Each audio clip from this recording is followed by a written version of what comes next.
A few days ago, Jersey Joe and I did a discussion in regard to Timo Meier possibly being dealt to the New Jersey Devils. Now, that's one option the New Jersey Devils could possibly take come the trade deadline. However, there are a lot of other options on the table for Tom Fitzgerald. And one of the teams that he should keep his eye on is obviously the Vancouver Canucks, because there's been some controversy surrounding their organization. There's a few players that could possibly help the New Jersey Devils if dealt to the team. So Jersey Joe is back to do another silly season discussion as we talk what's available in Vancouver and how the New Jersey Devils can pounce on it. Now, keep in mind, we did record this episode a couple days ago on Monday. So there's a lot to talk about in today's episode of Locked On Devils. Buckle up, everybody. You're Locked On Devils, your daily podcast on the New Jersey Devils. Part of the Locked On Podcast Network, your team every day.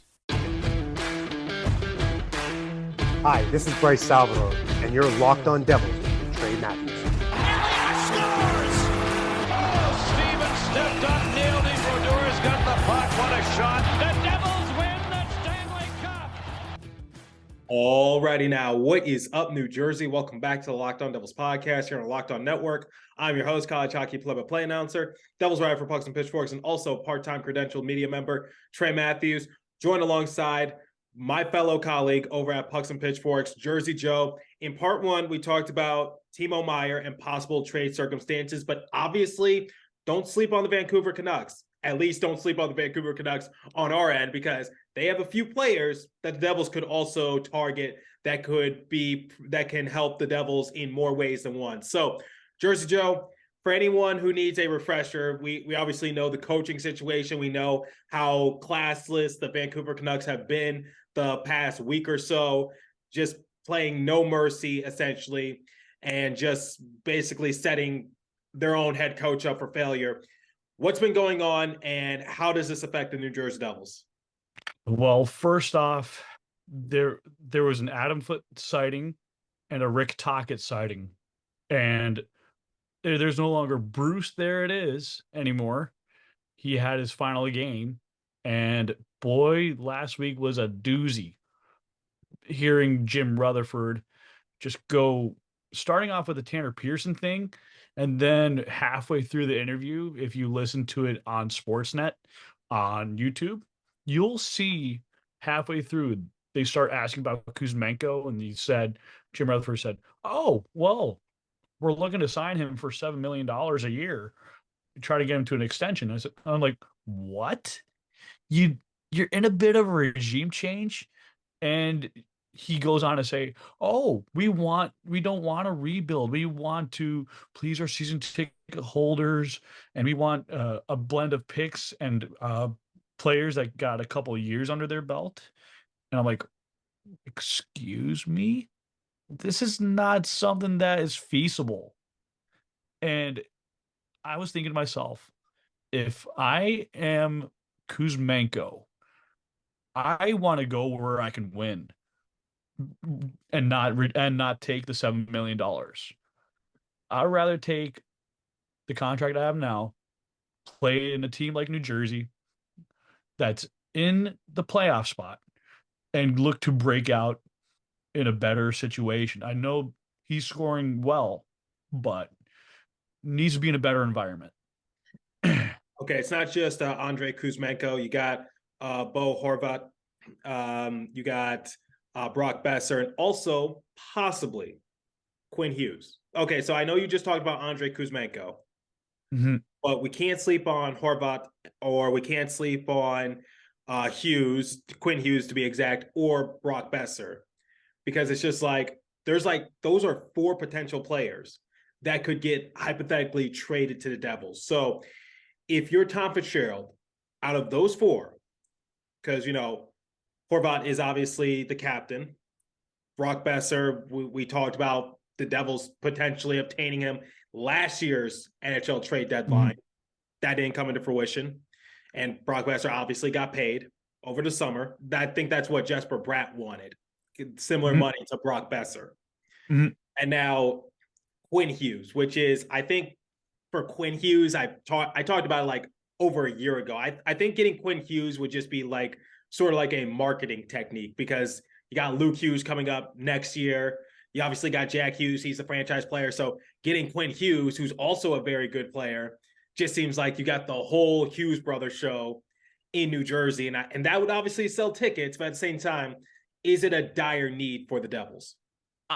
First off, I really like Quinn, and don't get me wrong, he's an amazing player, phenomenal defender on the more two-way side. But in the playoffs, I would much rather have a big physical player on the back end. And I can see Quinn as a free agent or closer to that point want to say, I'm done here. I'd rather be in New Jersey. Like he has, potential to be a devil, but I don't think it's dire at this point unless he's really, really like speaking loud, saying he wants to get out of there. But at the same time, he's a captain. So it's harder to move a captain. But at the same time, I'd rather get Brock Besser. He's like you said, he's been mentioned for more than another year ago. So the Devils have had intentions of getting a sniper. And the only downside is he's had a few injury problems, Yeah. but he can certainly shoot the puck. And he's known to be that shooter. And he has been in the NCAA D1 ranks with Minnesota. So Tom Fitzgerald's familiar with uh, not just the Hockey East, but definitely the Central division of NCAA D1. So I wouldn't be surprised, especially with the USA Hockey connection. There is um, a a more closer connection than just Quinn Hughes. So So he's more of a finisher. So for Brock Besser, in this season for Vancouver, he's appeared in 38 games. He has 9 goals, 18 assists for a grand total, 27 points. And right now he has a career worst in plus minus in minus 14. Do you think a change of scenery will help Brock Besser out? Because I think as the years progress, or at least this year or two, I think it'll be cheaper to get Brock Besser compared to Yes. last year. I'll say this from a financial advisor standpoint. Like my dad would always say, if you see a really worthy company to buy, make sure you get it on the cheap. And to me, Brock Besser is that guy. And he's that investment that Tom Fitzgerald doesn't need to bleed hand over fist for. And I mean, if you gave the Vancouver Canucks New Jersey's second round pick in 23 and maybe Sharon Govich, I'll do that in a heartbeat. So that's what you think it'll take to obtain Brock Besser, a second round pick, and Yegor Sharangovich? I mean, look, if you're Vancouver, you take that salary savings and you take the pick in a deep draft. You got to. You're struggling for money. You need some liquidity. There's no other way around it. What you just got to be grateful for what you're given in this market. Okay, so we'll go back to Brock Besser momentarily, but I want to talk about Bo Horvat. So he's obviously the captain, and he's actually having a pretty good year despite Vancouver's struggles. Obviously, he's the captain of the teams, and you even said trading for a captain will be a little more difficult. So Yeah. Horvat has appeared in 46 games. He has 30 goals, 19 assists for a grand total of 49 points. I'd say, as a center, I think, like, where do you slide him, though? That's the problem. You got Nico Hischier and you got Jack Hughes. We've tried moving Jack Hughes to a winger position. It didn't work last year. Never will work. It will never work. He's too small. And Nico Hischier is just like, you don't want to do anything to anger Nico Hischier either, because, it's just like he's the current captain of the Devils. So it's like we're trying to get another captain, or obviously he wouldn't. I don't think he would wear he wouldn't like wear a letter on his sweater. So obviously the C belongs to Nico Hischier, Yep. and the A belongs to Andre Palat and Jack Hughes. So it's just like, what do you do with Horvat? My honest thing would be is you'd have to move him to the left wing. Do you think he'd be down for that though? That's the problem. Like you would have to have 3 stud centers.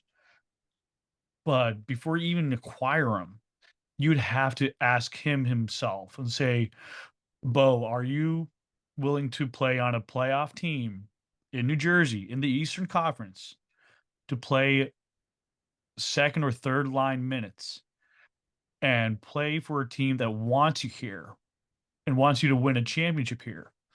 And we were supposed to draft you, but Lou traded away that pick for Corey Schneider. How Yeah. would you like to be part of this team now? See, my thing is like, but there's no guarantee that it's going to work. That's my issue. Exactly. Because a couple years ago, remember when Jesper Bratt was replacing Nico Hischier, because Nico Hischier went down with an injury, Jesper Bratt was the centerman for the Devils. And then when Nico Hischier comes back, I think Lindy Ruff at the time was just trying to figure out who's going to play center, who's going to play the winger. So I think for a couple games he put Nico Hischier at the winger, and then he put he kept Jesper Bratt at center. Didn't work. They flipped positions, and it just worked even better because it's like Nico Hischier's back at his primary position, Jesper Bratt's at a winger position, and then last year, remember, Jack Hughes was out for an extended period of time, and Jesper Bratt and Nico Hischier were doing well, and Lindy Ruff wanted to have like this dominant line of Jesper Bratt, Nico Hischier, and Jack Hughes on the same line. It wasn't going to work. So you had Nico Hischier at center, you had Jesper Bratt and Jack Hughes at winger positions. That I don't know what he was thinking, but anybody with half a brain could tell you that wouldn't have worked at any point. So it's just like, I love Bo. I talked about Horvat having a good season, but my problem is like there's just too much of a risk, and it's just like, Yeah. are we trading for just a big name player and taking too big of a risk of trying to make him fit in? In reality, will it just make it worse, kind of thing? Because this is what I was talking to Alan Krita about, which was, it's just like, that's why splashy trades don't work. So on paper, that looks good. Maybe in the video game, that would work. Yeah. But Horvat on the Devils, it just seems like it would be too good to be true. Yeah. To me, it's too much smoke in the mirrors for me. And I say no on this trade because you already have something good in Hischier and Hughes, and Timo Meier fits the bill. But sticking with the Canucks, I would rather stick. Hang on. Just for the sake of argument, what would you trade to get Bo? You're looking at least 2 first rounders. Let's see. They don't just want picks though. They also want maybe someone of. I'm probably have to throw in Seamus Casey there.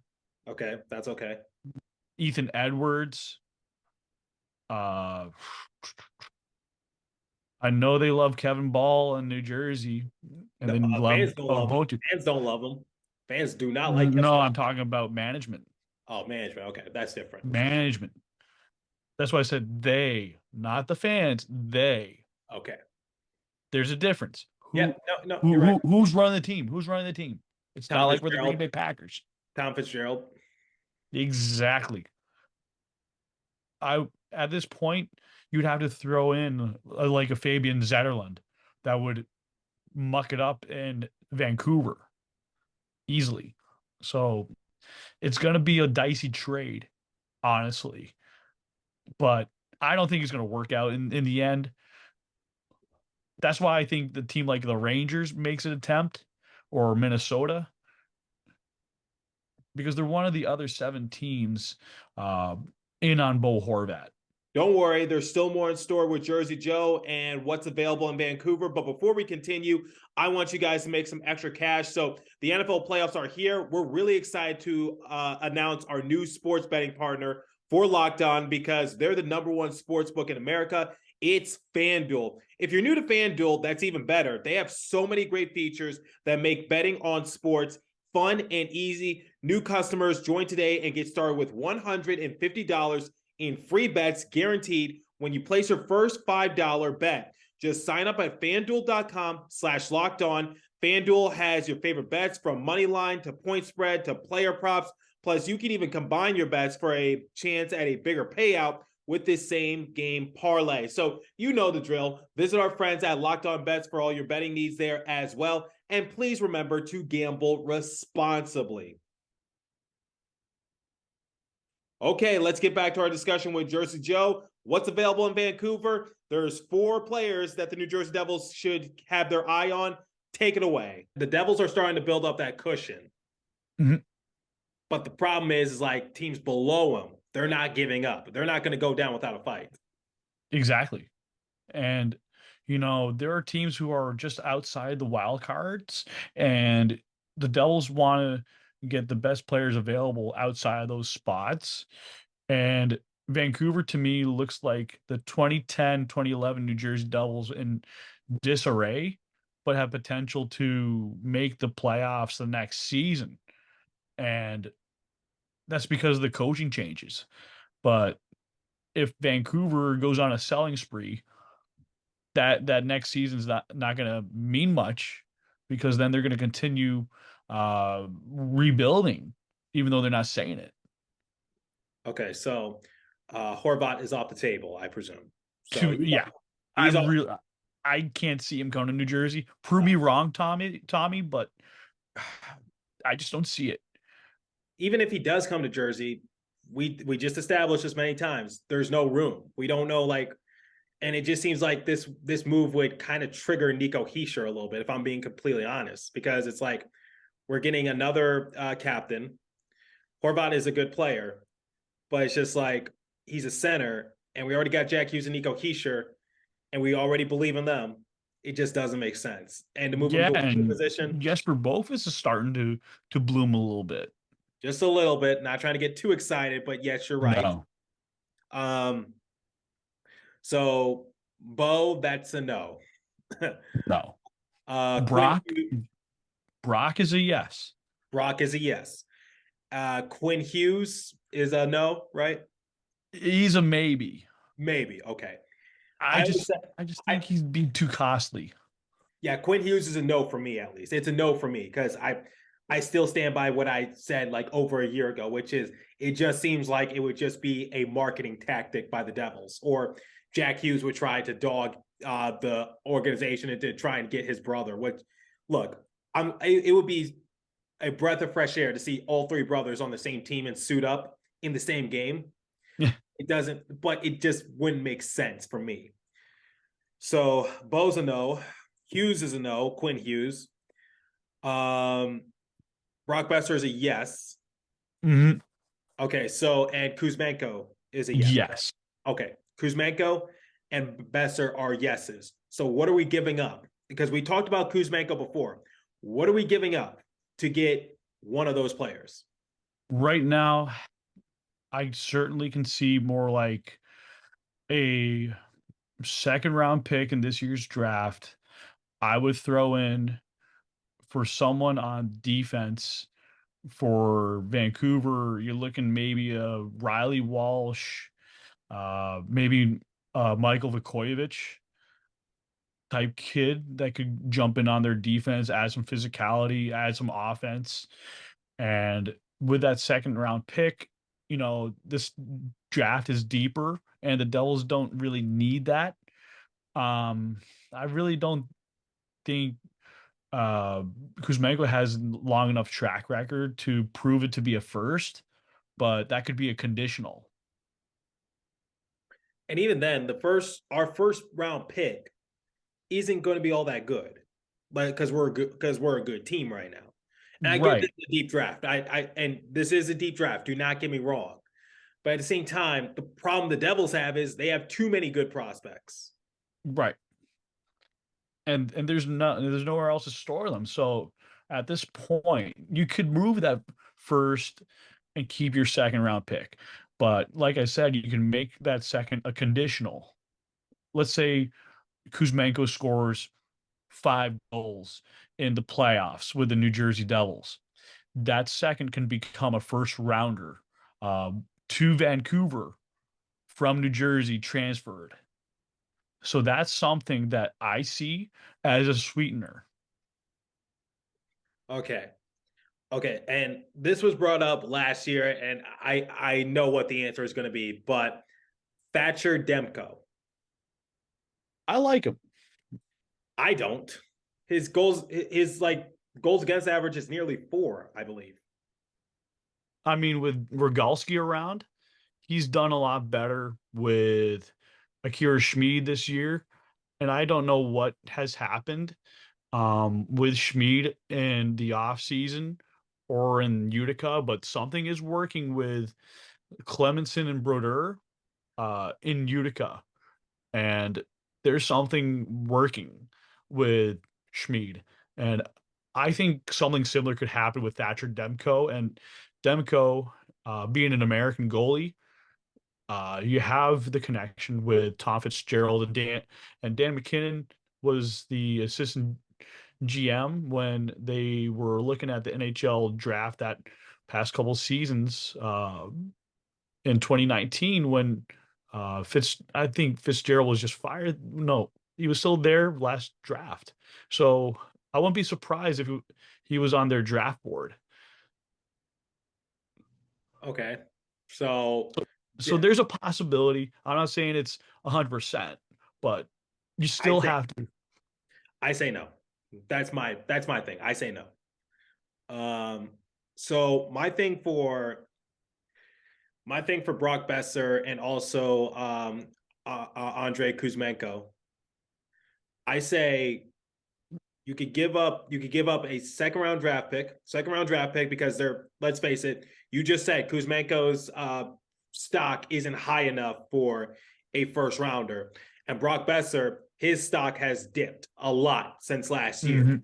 because I think I was talking with a Canucks writer for the hockey writers, and basically we were talking about certain scenarios, and I think Jesper Bratt's name was brought up, but definitely Jesper Bratt is like, that's off the table. Like, there is no way, No, absolutely no. zero chance, because Brock, like I said, Brock Besser's value has dipped a little bit. So I'd say for Brock Besser, it's a little bit of a toughie, but I say any prospect, in this case, not named Alexander Holtz. I think Alexander Holtz can be protected in this case. Yes. Definitely not Shimon Nemeth or Luke Hughes. No. And I would even put in Fabian Zetterlund, quite honestly. You would protect Zetterlund?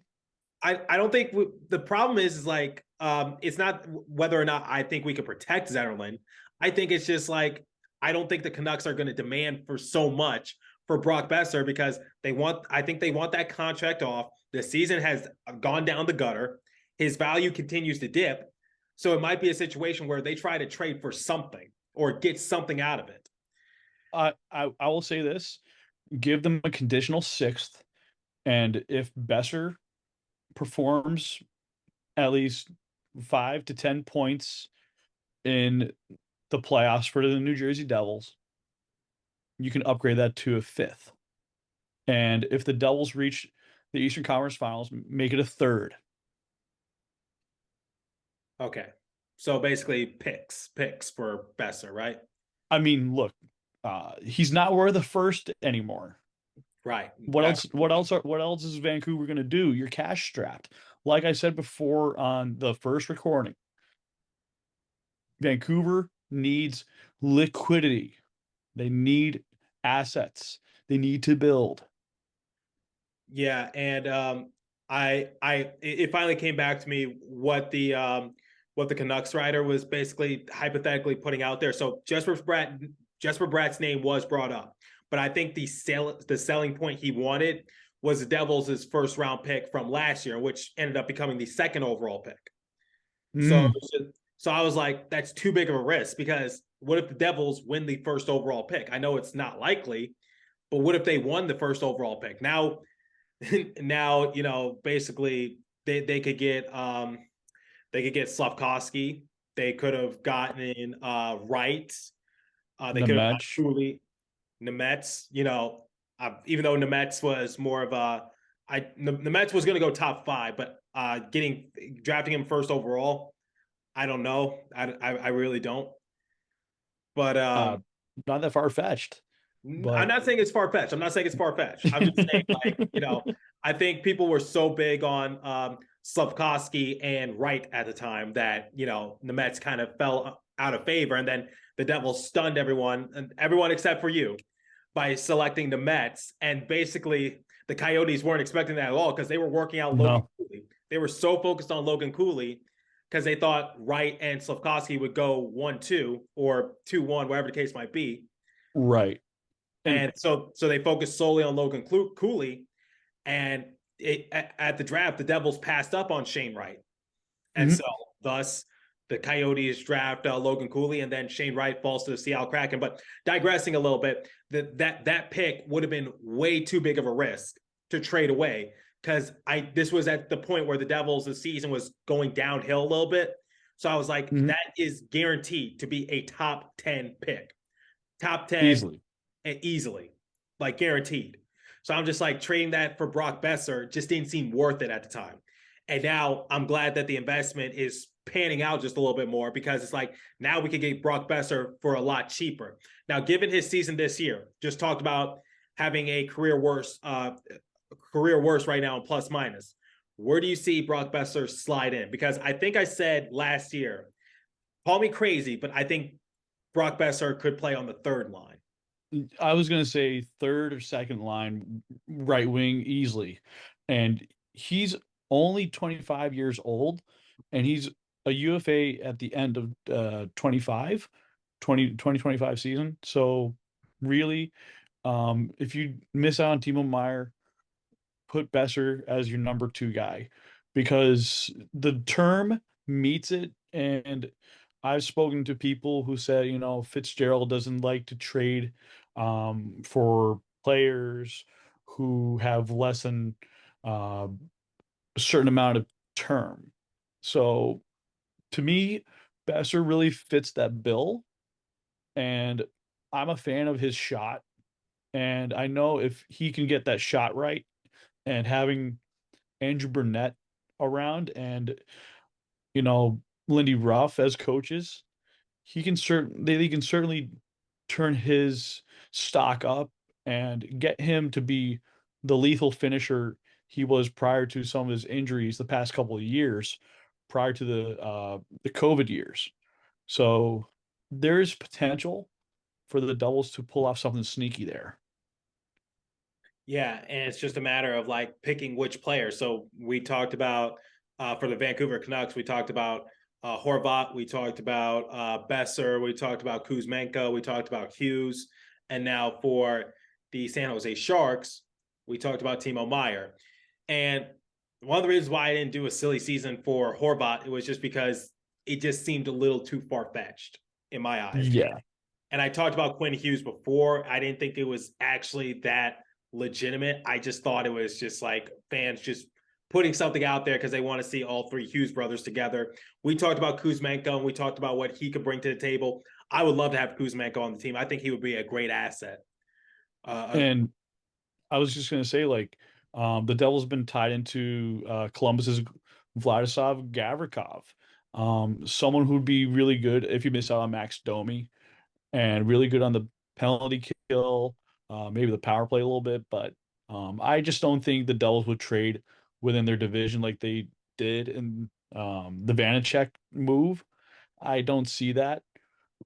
But I think the Devils are going to stick more towards the Western Conference with Vancouver, San Jose, playing it safe and smart because you don't want to, beef up someone else's stock within your division. And you don't want it to be like the Grabner deal where you gave them Rykov and it's like that didn't work out for you.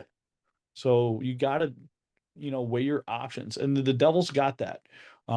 Brock Besser's not known for his defense, but he does play a good difficulty role per Andy and Rano. So his transition game is in the 32 percentile, but he does have a 62% with the shot contribution and the possession exits. But his offense is on the 80% mark. So he's a fairly good player. Doesn't mean you can just crap on the guy. Right. And for Kuzmenko, he's having a good year. 19 goals, 22 assists for a grand total of 41 points, plus minus plus six. And I think he would be a good winger to have with maybe Nico Hischier, maybe like on that same line as Nico Hischier. And you replace that with like what? So you move Jesper Bratt to the right wing. You have Kuzmenko on the left wing, Bratt on the right wing, and Hischier at center. I think that would be a great combination. And then you keep Dawson Mercer, Jack Hughes, and then also Eric Holla. I think that would be perfect for a Devils. Perfect. The one problem I have with Holla is that he doesn't shoot enough, but he's been shooting a little bit more lately. And I like that he's taking a little bit more risks. So with that being said, like if you add a Kuzmenko or Besser, Kuzmenko's the better player. Defensively, he's in the 89 percentile because he's a defensive impact player by 87%, denials by 81%, recoveries by 51, roll difficulty of 39. His possession exits are 72%, entry passes at 37, carries at 44%. So it's a little bit below average, but he's done well for a guy coming from the KHL, not named Nikita Gusev, and high danger chances of 90%. His shot contribution, 64 percentile. Now, with that being said, the offensive is 96%, thanks to the offensive impact of 92, point production 95, shooting's 83% off the charts, passing is 66 and 63% on the power play. That is someone you pay good fortune for. And I think the Devils are definitely going to ask the Vancouver Canucks about those potential players that would be available via trade, and Devils can definitely make it happen. So, Jersey Joe, we talked about Timo Meier. We talked about the 4 Vancouver Canucks players. Any final thoughts? My final thoughts are don't get your hopes so high that you're going to be like, come trade deadline on March 3rd, you're going to be like, I give Tommy Fitzgerald an F. This one sucked. I like to keep my expectations low and steady because you don't know what happens between 3 parties and the end result would be. So, with that being said, just be grateful that we're in the playoffs and we're not going to risk the future like the Florida Panthers. Right. So there's a lot of availability on the table. And I think the Devils can definitely make some noise, but I'm not going to make the same mistake that I did during the offseason, which is I hope so. And I'll ask you this. What are your final thoughts on the Devils possibly making some noise at the trade deadline?